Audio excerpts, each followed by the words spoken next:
Welcome to the Clarinet Ninja podcast. My name is Jay Hassler. As always, I'm doing my best to bring you the finest in clarinet information and entertainment. Today on the podcast, we have Todd Marcus. Todd is a friend and incredible jazz bass clarinetist, a composer, a community activist, somebody who's taken his heritage, his life experience, and put it all into a wonderful mix of music and life. And he has come to share that with us today. Todd is going on tour very shortly. As soon as you hear this, you should start looking for these dates. I'm going to put them on the screen. These dates, these places, if you're close by, it would be a nice thing to do to treat yourself to hearing these two play live. It is a real treat. And while we're here, don't forget to like, subscribe, 5 stars, review, all of that. Perhaps tell a friend who likes the clarinet or likes jazz or likes classical music. We do it all here, as long as it relates to the clarinet.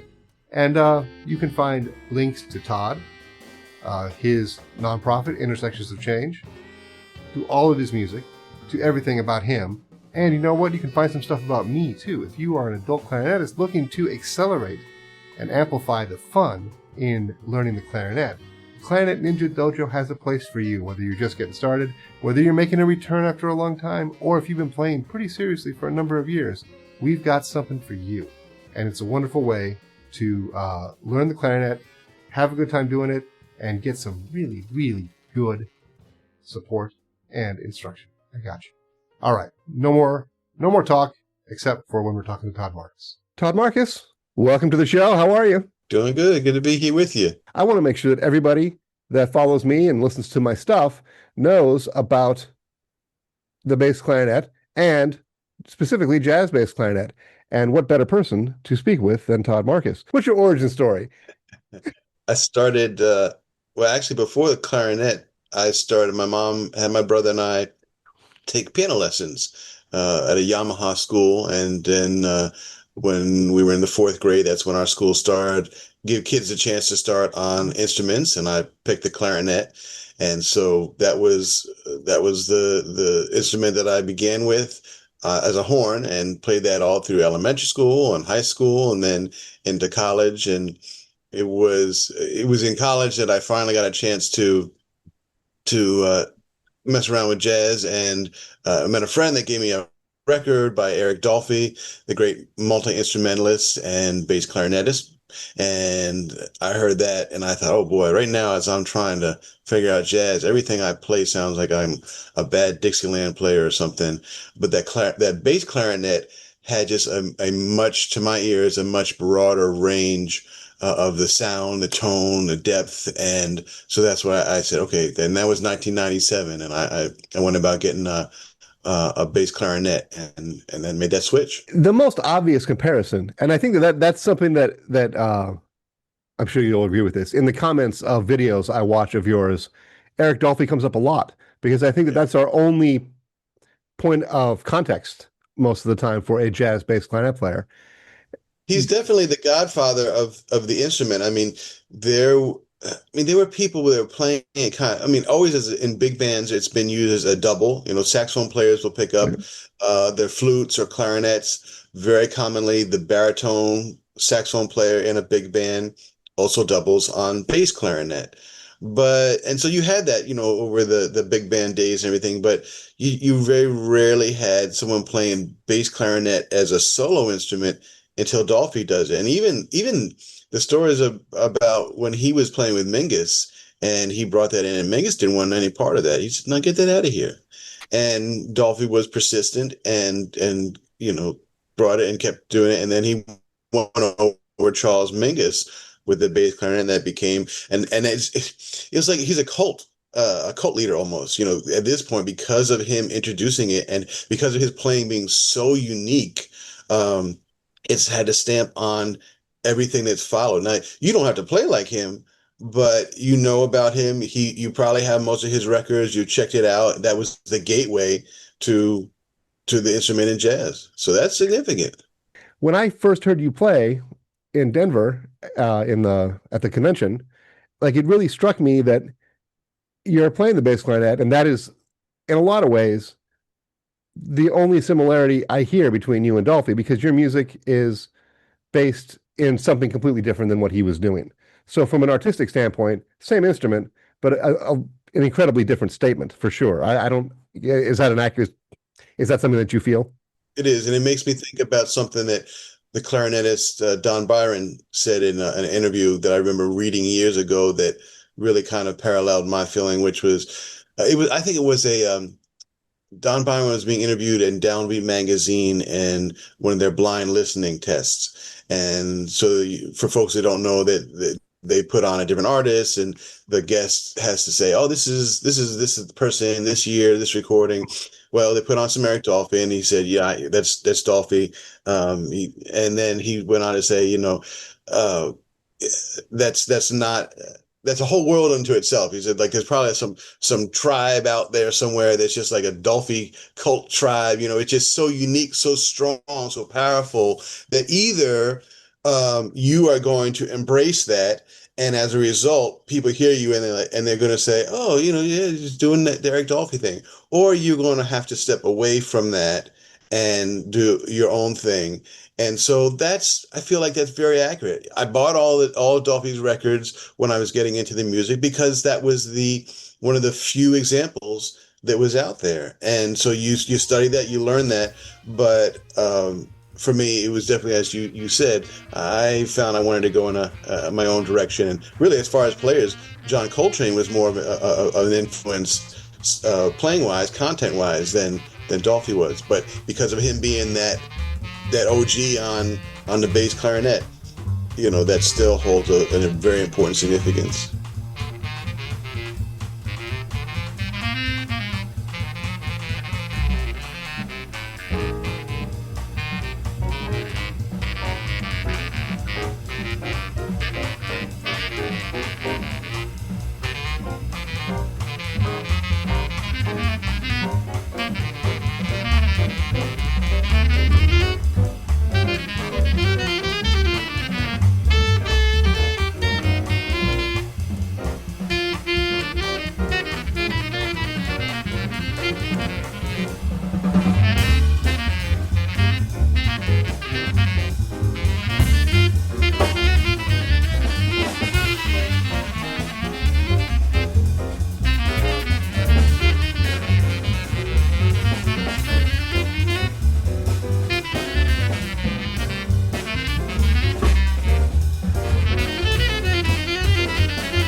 I'm more of a jazz historian than player, but still not that much of a jazz historian. I love the music.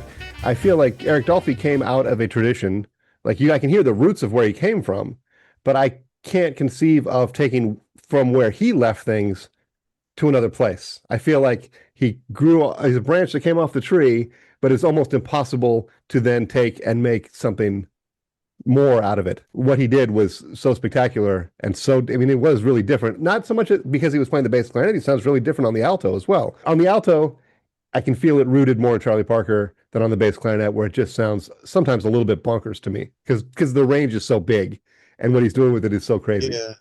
No, that's an interesting observation. I think that's accurate because you think about just jazz in general and kind of stylistically from the early days in New Orleans and stylistically the way the music was played then. And you're right, Dolphy's playing in the late 50s and the early 60s. You're right. He had these big intervals, just rhythmically, it was very intense and harmonically, it was more advanced, right? And so it's not like someone that started at a more traditional approach and then expanded. Dolphy kind of the stories are like he was from LA and he would be out on the beach practicing, playing, interacting with the birds, bird calls and playing back to them. And so he had this unique, more, even you could say avant-garde approach already from the beginning. So yeah, I don't know that you had somewhere then to go further from that. I mean, actually, thinking about his last records, which I think the last record was on Blue Note Records, and it was maybe it was a reflection of taking it further because it was him and an opera singer. I remember that one. Yeah, that was the Yeah, first. so That was the first record I ever had of Eric Dolphy, and oh it wasn't a wow. record. It was a cassette. I remember listening to it on my Walkman when we were on a family vacation, and I remember that first piece, which was almost just like a rhythm, right? That he was playing. There wasn't a lot of uh, harmony involved in it. I just remember listening to it in the car, thinking simultaneously as a teenager would, like, the heck is this? But also completely fascinated by it. Like I knew it Yeah. wasn't a joke, but at the same time, I didn't know what it was. And that's like a beautiful thing to interface with something where you can't recognize any context for this. I don't know what it is, but I'm certain it's worth listening to. To your point, I mean, since playing wise, his style of playing was already so far advanced and more on the avant-garde. So like what is there then left to what boundary, what envelope is there to push further? What would be the music itself, just stylistically? And so maybe that's why we hear, in that case that it was really moving past kind of traditional jazz boundaries into something very different. There's a certain part of his tone, the way he plays the saxophone specifically, that sounds like I can hear Ornette in it, but I can also hear Charlie Parker in it, right? In terms Sure. of the way that the harmony, like the way he's the language that he's using with the notes, Yeah. it's a singular thing, and that to me transcends what instrument he happened to be doing it on, And, Agreed. but since we hear a lot more flute and definitely a lot more alto saxophone, the bass clarinet sort of stands alone in terms of that contribution. When I hear your music, I hear a lot of other influences. I've heard you play with Virginia McDonald, which I want to get to later on in the conversation. But I also got the chance to hear your ensemble compositions, the Clarinet Convention in Denver a couple years ago. I've heard you talk about it to the audience, but I want to get a little bit deeper in terms of the influences that are in your music and in your writing. Because I mean, in addition to being I would call you a spectacular jazz bass clarinet player, your writing is also very compelling. No, thank you. And it's something that I take very seriously. I would say that it's as equal to my identity and artistry as my bass clarinet playing and soloing. So I'm glad that it comes across because I feel I'm an equal composer as a bass clarinet player. The Egyptian heritage in your life plays a role in the music that you create. It's not like every piece has an Egyptian influence, but some of them do. And I'm curious just to know, like, what is it that makes that sound? Like, even harmonically. I mean, get in the weeds a little bit with me on terms of like how does that heritage and the sound of the music? I mean, what are the nuts and bolts of getting that sound in the music? Well, for me, I would answer that by going back just to how I kind of explored it. And that is that, so my dad was Egyptian and immigrated to the US in his mid 20s. And he didn't have anyone to speak Arabic to at home because my mom was from Pennsylvania. And, even when you folks see me, they're surprised to learn that I'm half Egyptian because I got my mom's features. We had chances to go back to Egypt starting when I was in the seventh grade and then reconnected with family there. But as I got older and I really wanted to explore more of that part of my culture, as a musician, I was interested to see what was Middle Eastern offering, music offering. And so I asked my dad for some recordings, and he had some that he had brought with him. And so it was a lot of listening to that and then just kind of picking it up by ear. And in Middle Eastern music, you've got a lot of unison playing, a lot of lines in unison that are over drone notes. And it's very different than our kind of jazz harmony or Western harmony.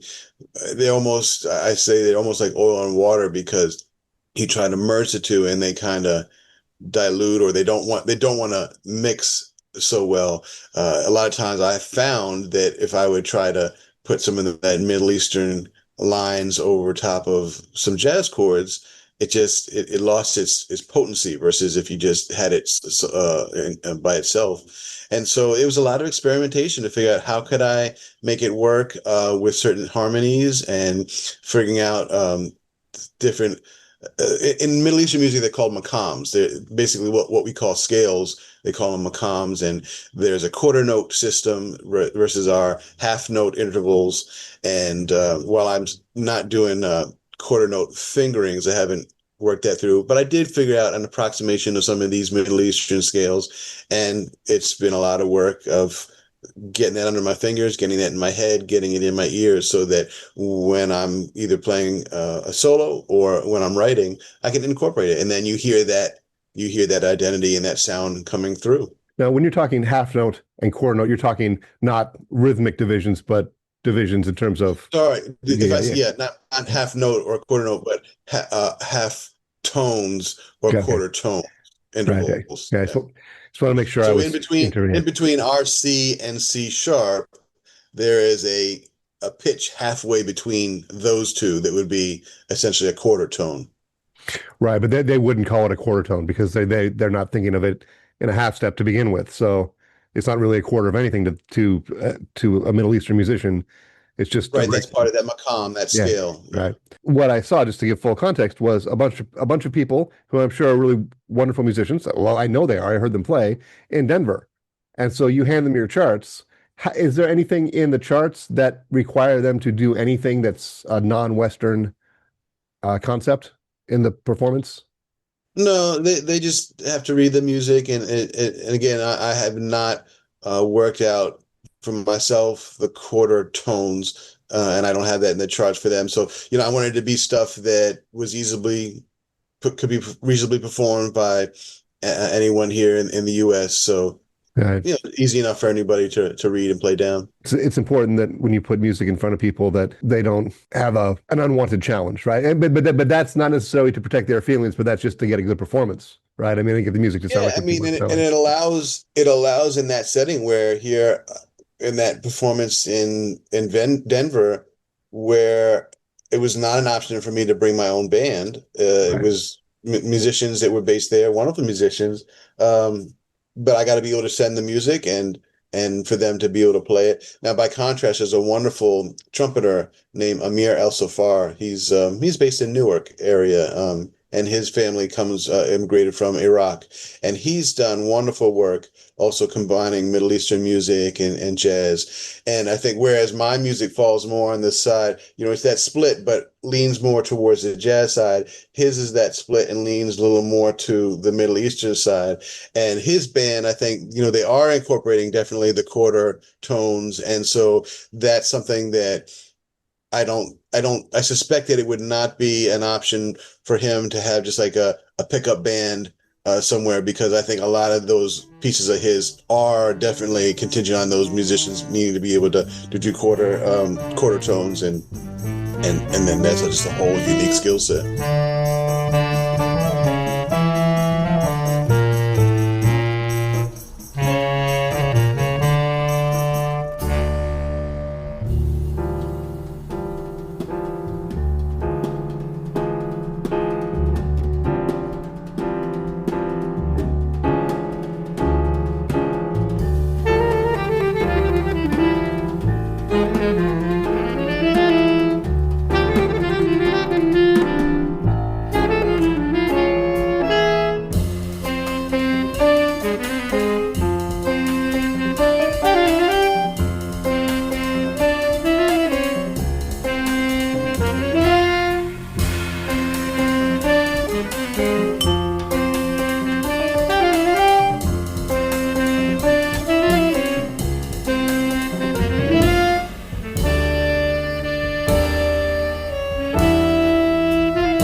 If somebody wants to dive into Todd Marcus and his music, what would you say is the record that they should start with? What recording should they look for? I mean, I always say when people say, well, which is your favorite recording? I say, well, do you have kids? Which is your favorite kid? Which is your favorite child? Well, but I'm not even saying like what's your favorite, but if somebody wants to like say Yeah. what's this Todd Marcus character all about? What record would be like the best entry point? for somebody? So I'm going to say my most recent one, which is with my 9-piece group called In the Valley, and that I give that one because it's got my compositional work. It's got my lush arrangements with my 9-piece group, which six horns, piano, bass, and drums. It's got my soloing as well as a lot of other musicians all soloing on that as well. And it's the most recent writing, which I think shows the progress that my writing has gone to. If they wanted a smaller group, then I would say maybe my record called On These Streets, a Baltimore Story, which is a quintet and integrates my playing, my composing, and also another half of my life, which is very much doing community work here in Baltimore, Maryland, where I'm very involved in my neighborhood, and separately have from music have a community nonprofit that I'm a part of and co-founder of. So those would be my two as far as how people could get their feet wet in my music and work. I want to. This is a clarinet podcast, but I do want to hear about the other part of your life, which I think, I think as you just stated, has equal importance to you. And you did what every parent wants their child to do, which is go to college, but not for music, right? And like, Yeah, so you went as a political science major initially, that's right. right? And then finished, or maybe got a further degree. I'm not unclear as to that, but up at Rutgers in what I have it written up here, urban studies. Participation in the music program was an additional thing you were doing to that, but you weren't a music major as far as I know, right? And I Right. think that that's something that I think a lot of people and young people who are very good at music and are interested in music kind of forget is that you can be great as a musician. And it doesn't have to be the only thing that you do, and it doesn't have to be the only thing that you're interested in. But a lot of people push this narrative of you have to want it more than anyone else in the world. Like you have to do this singularly, otherwise you don't have any chance because the music world is really hard, right? Which, Yeah. the music world is really hard. I mean, there is truth woven into that.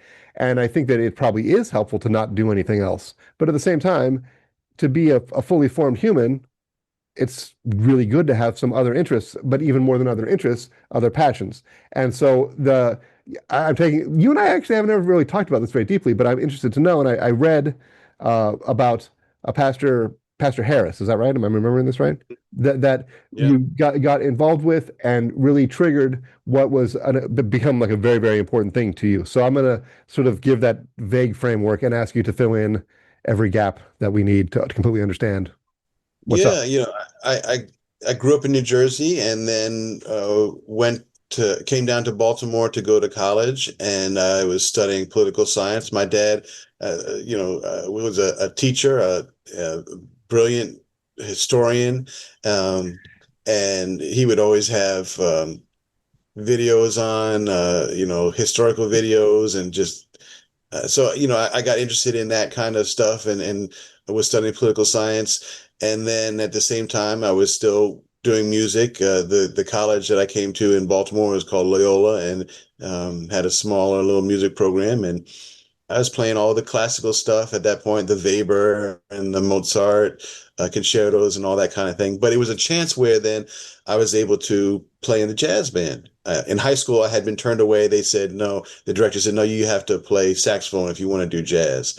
And so it was finally there in college that I got that late start getting introduced to playing these big band charts and a lot of the standard jazz tunes. And so I did that for 2.5 years, but at the same time, I started volunteering in West Baltimore at a chapter of Habitat for Humanity. And then during that time, I met a resident of the neighborhood, and there was one week they didn't have any work for the Habitat, didn't have any work for me and the volunteers. And this guy rolled up, Elder C.W. Harris, and he said, I'll put you to work. And we went down a couple blocks to this vacant building. And at the end of that day, I said, well, I'm here every Saturday. Can I just work with you? And that began a friendship and a partnership that is now 30 years in, because I dropped out of school. I didn't see career-wise myself headed into political science at that point. It was getting more into studying like congressional races and legal theory. And man, that was just not appealing as far as a passion. But I was feeling passionate about community and racial issues and ongoing racism and need for racial reconciliation. And here I'm, in this neighborhood, West Baltimore, which was basically like the Harlem of Baltimore. uh, Things were all coming together. This opportunity to be engaged in community, a community that had this rich history of the music. I mean, here I'm falling in love with Coltrane and Miles and Duke Ellington and Gary Bartz, and all these people played in what's now my neighborhood. So I left school, did AmeriCorps for 2 years. We kept working on renovating the buildings and started up this nonprofit called Intersection of Change. And and from that, eventually, simultaneous, I was still working during the day doing all that, but coming home at night and practice my horn and trying to learn jazz. And I had no social life. It was just community work during the day and practice the horn at night. And that was it. And that was for many years. And went and finished up my schooling, like you said, got my degree in a couple semesters at Rutgers in urban studies, but then kept on pushing. And so the result of all of that long-winded journey is that I've got this one part of my life that's in community work at our nonprofit Intersection of Change, and this other half of my life that is playing music and doing it at a high level. And um, they're meaningful. They're both significant to who I am as a whole. I mean, it reminds me a little bit of when I think about Ron Odrich, who's another jazz clarinet player who had an entire career as a periodontist, right? Where Yeah. they're two separate things that obviously take a lot of time and a lot of effort. And I understand that the notion of you have no social life if you're trying to do basically the work of two people, in a sense. And, but the richness that comes from it is really amazing. I would imagine that both of your endeavors are strengthened by the other one at a certain point. I mean, in the beginning, it must have been exhausting. Yeah, yeah. And I often people say, well, is your dream to be able to do music full time? Um, Not necessarily, because to what you were just kind of opening this thread of our conversation with earlier, I think that there's a danger of us. I mean, in music, the danger is that we can be all consumed and we can lose a broader context of the world around us, and even to a degree, like just how we interact with others. It's a very singular, self-focused thing, right? We're in the practice room, where we're promoting our performance, we're promoting our CD, our website, our social media. That's pretty self-indulgent, right? And I mean, it's we have to. We're creating our own product and everything, so it's who we are as individuals and artists. So we have to do that, right? We have to, but it's a dangerous kind of thing, right? Like, how do we do that but still remain a balanced and integrated human being? And so, yeah, for me, I think while I would love to have more time to practice and more time on all the business booking work and administrative work, I do feel that my community work is really key to who I am as an overall person. And um, it's demanding. It's a lot. I'm carrying a big workload, but you can do it. And I think that there's benefits of that. And I Well, think I'm a lot gonna. of musicians, they also, it's not that they don't do that, because then a lot of folks teach, and I think that's another way that we as musicians can be well-rounded, interacting and nurturing other younger musicians, and outside of just being focused on ourselves and our own playing. So there are different ways to go about it, but for me, that's how my path has been. Well, I'm gonna put the link. Intersectionofchange.org is the Yeah, right. I'll put that down in the show notes. It's nice to see that the music world and a person in music is reaching out in a way that is not asking for something in return, right? Because I think so much of what we do as musicians oftentimes is to create an audience for ourselves. So it's serving the community in some way, but there is a hidden agenda, which I'm not even saying it's a bad thing, but your yeah, work doesn't have a hidden agenda, right? You're not trying to create an audience. You're not hoping that people that you're working with in the community are going to become big jazz bass clarinet fans. I don't think that that's right. the point, right? So, I mean, eh, why not? But but that, I don't think it's the motivation. That would So, be funny if if this whole time, like, our mission of addressing poverty related challenges in our community in West Baltimore, it was all just like a smokescreen for building jazz listeners. long way around the barn. Getting this focus back on clarinet for a second. I know that you, during the pandemic, did some work with Silas mouthpieces and Yeah. have created a mouthpiece for bass clarinet players. And I mean, I already know about it. I could talk about it myself, but since you're here, could you tell us about it? Yeah. So I think this really stems from my identity as a bass clarinetist in jazz, where, as we were talking about earlier, there's not a lot of examples. And one of the things that I found when I started playing and sitting in at jam sessions was not how poorly I played, but that I couldn't hear myself. And it was an awareness that our bass clarinet is a pretty quiet instrument, certainly compared to saxophone. And so a big part of the challenge was, okay, how are you going to be heard? And a lot of it is long tones and putting more air into the horn. But in that process, what I found is you need a much more open mouthpiece. And so years ago, I worked with the mouthpiece maker Bill Street up in Maine, and he would make a more and more open mouthpiece. And then I built my own baffle. I modeled it out of clay, and then I got epoxy from Home Depot and created my own and shaped it.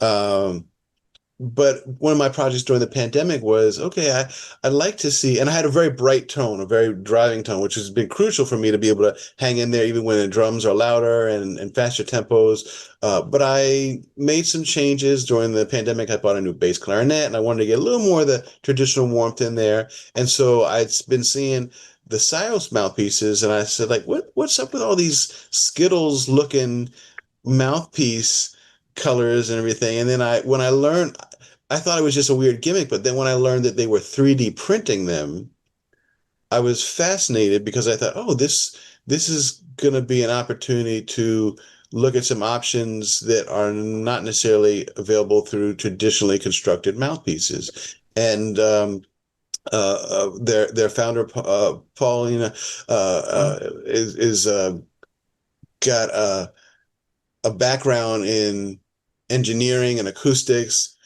Um, and so from a science standpoint, it was a chance for me to say, here's the qualities. I've got this big sound, this projection.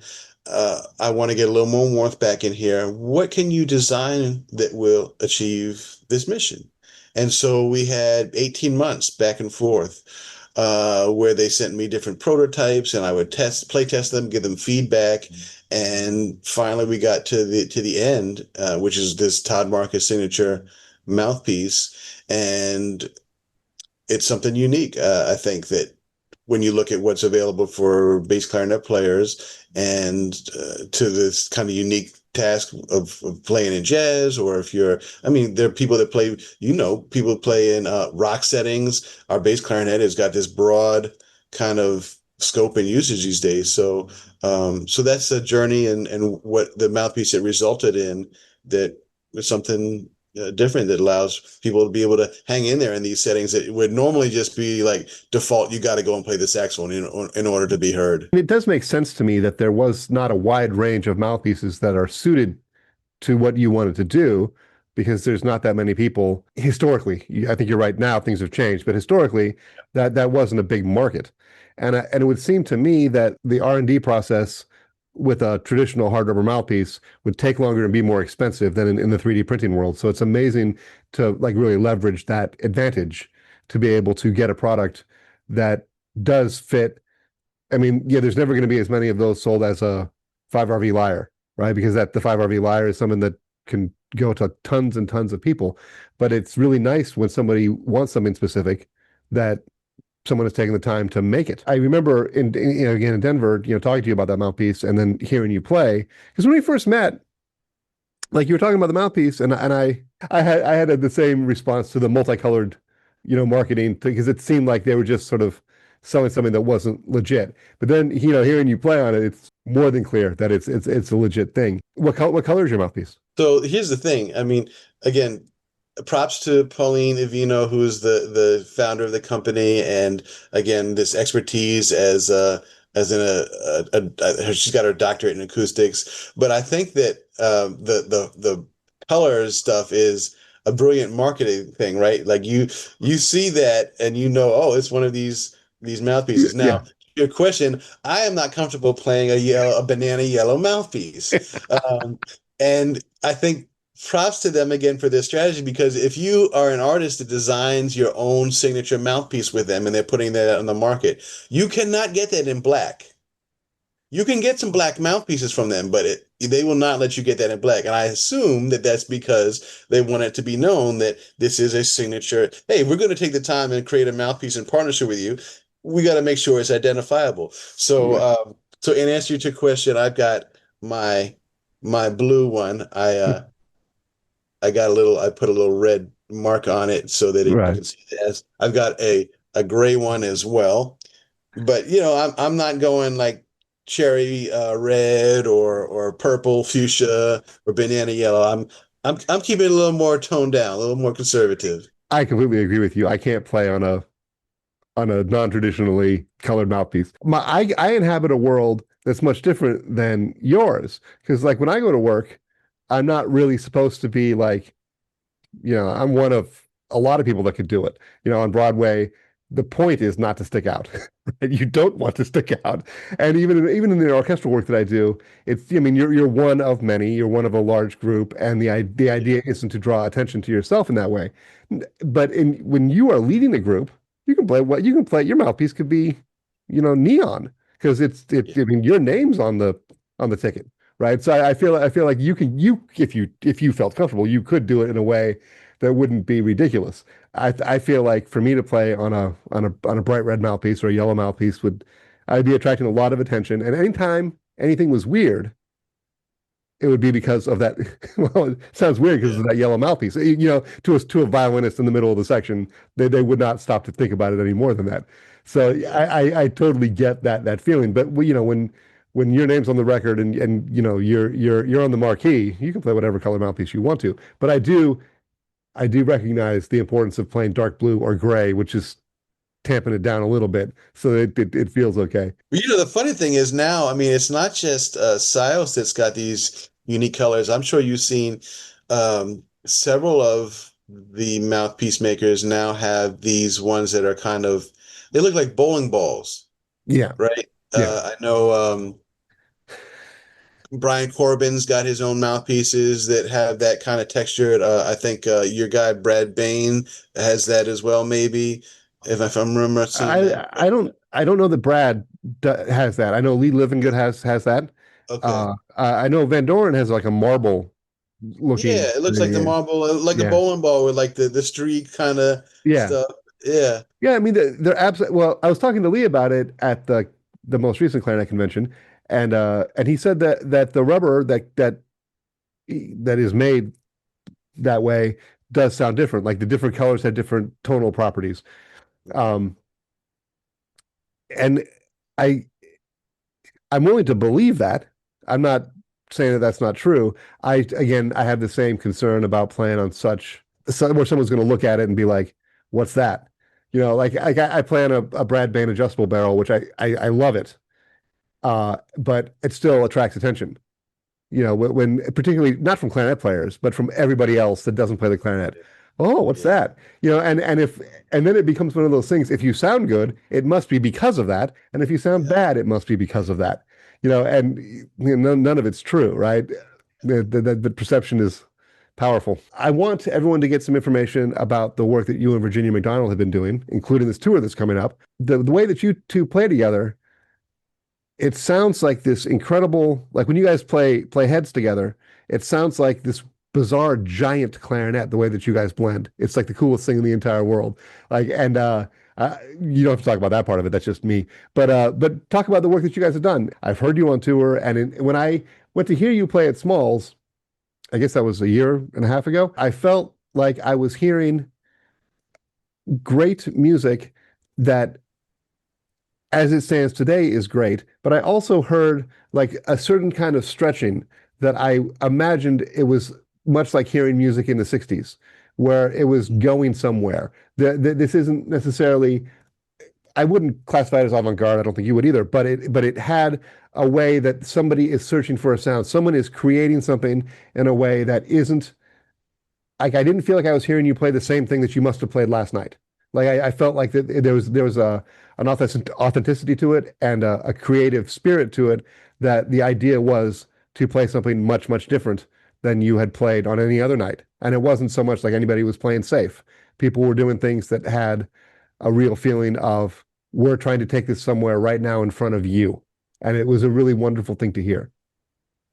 Well, thank you. Yeah, and I think I mean, playing with Virginia these past several years has been a joy and a kinship around the way that we both want to present the clarinet and the bass clarinet in modern jazz and show what we're capable of and being just as intense and powerful and beautiful as a saxophonist in this music and exploring and like you're mentioning finding different stuff and when we're on tour finding ways to be creative with the same song each night in a different place and I mean, that's the joy of being able to tour with great musicians is being creative and artistic. And for me, I've long liked presenting when I'm doing a quintet my music with another fellow clarinetist. Don Byron is one of my musical heroes that I've was inspiration for years, and then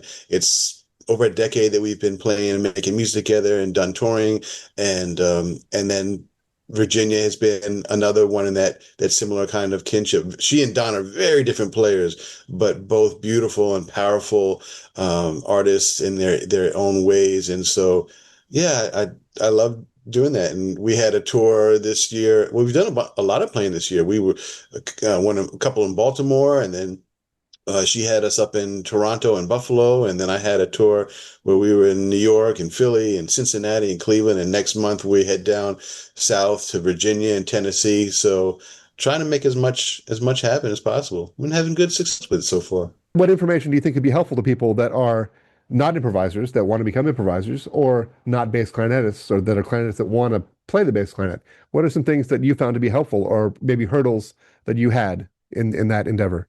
For me, I talked about how significant it was to learn about Don Byron as someone after I had explored and found Eric Dolphy, and then I wanted to see, well, what's an example of clarinet in more modern jazz and a little more of a straight ahead kind of approach. And for me, coming across Don Byron's work was so tremendous in that because it showed me a model, and I think that's the bottom line is that anything that you want to do, look to see who's doing what inspires you, what you like, and then, start studying that. And in music, it can be transcribing a solo. It can be just, it has to be listening, right? You got to be listening and getting that in your head. And I'm really a big believer that we are able to teach ourselves a lot. For me, theory and harmony a lot of that began because I didn't know that earlier on. And so I sat at the piano. Okay, what is a C major seven chord? And I would just outline it C, E, G, B natural. And then what's the dominant? B natural becomes a B flat. And then I would be on the bus and I would drill myself and say, okay, A is the ninth of what chord, or what's the sharp 11 of G? And I would kind of just repetition. And so that's how I went about it. But I think nowadays it's just so easy. All you got to do is open up Google and you want to like give me ideas on improving my time. And you got a million and one videos that are coming up. So there's no shortage of information there for you. And maybe that's why people at such a young age are so advanced at this point. And then, of course, finding a good teacher, right? I think that interestingly, because I'm self-taught, I had, it was a slow process. I started late. It was slow going. I think I had some bad habits that would have been corrected by if I had a regular teacher. So I think having a teacher is important too. And it doesn't have to be like an every week kind of thing. I think you get a good lesson that'll give you tons of information and stuff to work on for months, even years. So you get a lesson every now and then, and that can go a long way. So I feel like those are the key options about how, if you wanted to learn music or anything really, you can go about it these days. I want to reflect back and see if I'm picking up the things that I think are most important in terms of what you said. Number one, having a a clear idea of what you want to do, right? Because I mean, when somebody wants to be a jazz player, what does that mean, right? And I think a lot of people want to do that, but it's not really clearly identified in their mind. What does that mean? What path am I trying to follow? Because as soon as you figure that out and you really have that in your ear, you can then find the things that are going to help you do that specific thing. And and this is something in my own former life as a jazz player, which did not go very far. One of the mistakes that I made was not I transcribed. I mean, I probably transcribed 20 solos in my life, and definitely parts of solos more. I mean, I did 20 full solos and then lots of parts of solos. But even at that point, there was transcriptions available. You could get somebody else's transcription and play it. Mm. And the thing that I have found, and tell me if this is true as somebody that has a jazz life, playing a transcription that's already been written down by somebody else has 1/100th of the value of doing it yourself. Mhm. Even though doing it yourself is really, at first, particularly, super time consuming and painful Oh yeah. almost.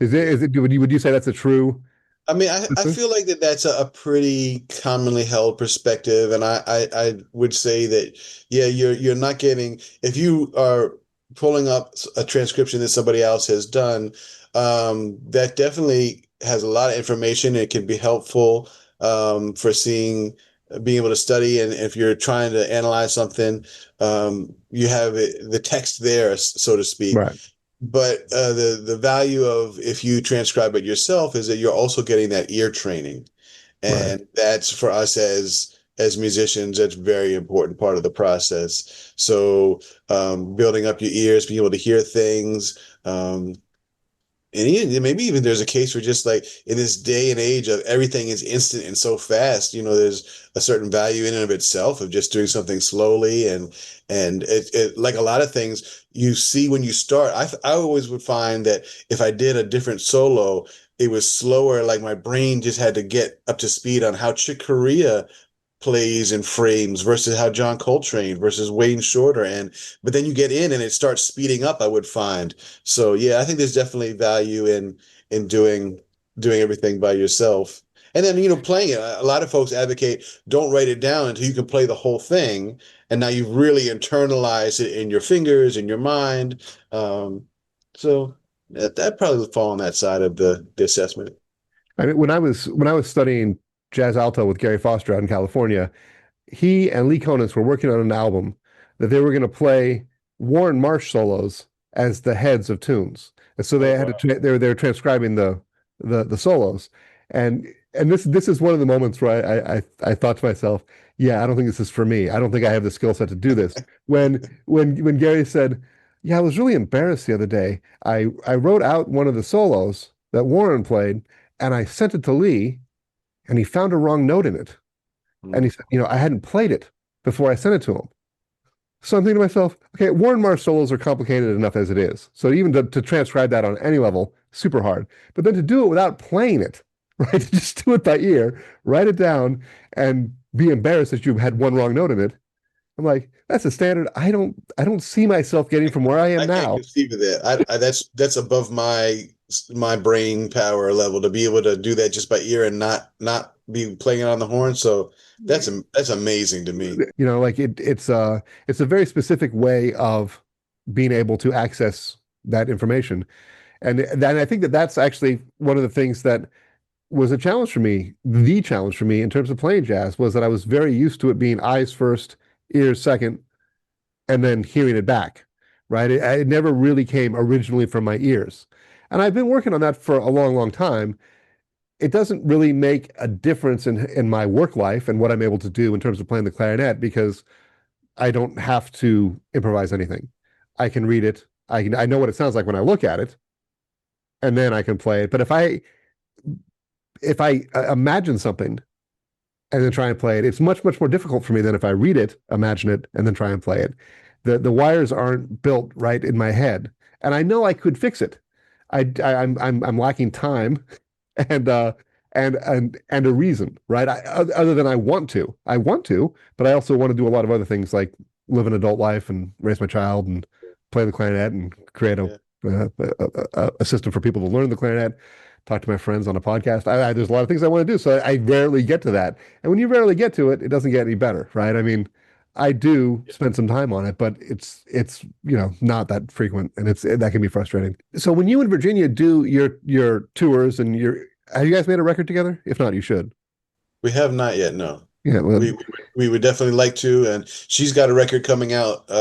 Is it this year or next year? So I think that'll be focus on her end. But yeah, we definitely want to get some recording and get that out at some point well, soon. let me just get the buzz going. Yeah, it's going to be a great record. It's going to be fantastic because I think individually you're both offering huge artistic statements to the world, but you put it together and it's something unto itself that's a really great representation of jazz music and clarinet in every register.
Logistically, it's not that hard for me to get to Smalls, but emotionally, sometimes the time it takes to get on the train and go down and spend hours doing like it's funny like you're talking about like things being immediate like that seems like such an old thing to do to like actually spend hours to go hear music. But then when you Yeah. do it and you go hear people play music live, it's such a powerful thing and it's so easy to forget when I'm calculating like, okay, well, it'll take me an hour to get there. I'll be there for 3 hours and then I'll come back. So that's like that's a lot of time. But then after I do it every single time, I'm on the train home, just like alive, vibrating with like happiness and joy that I got to experience this thing.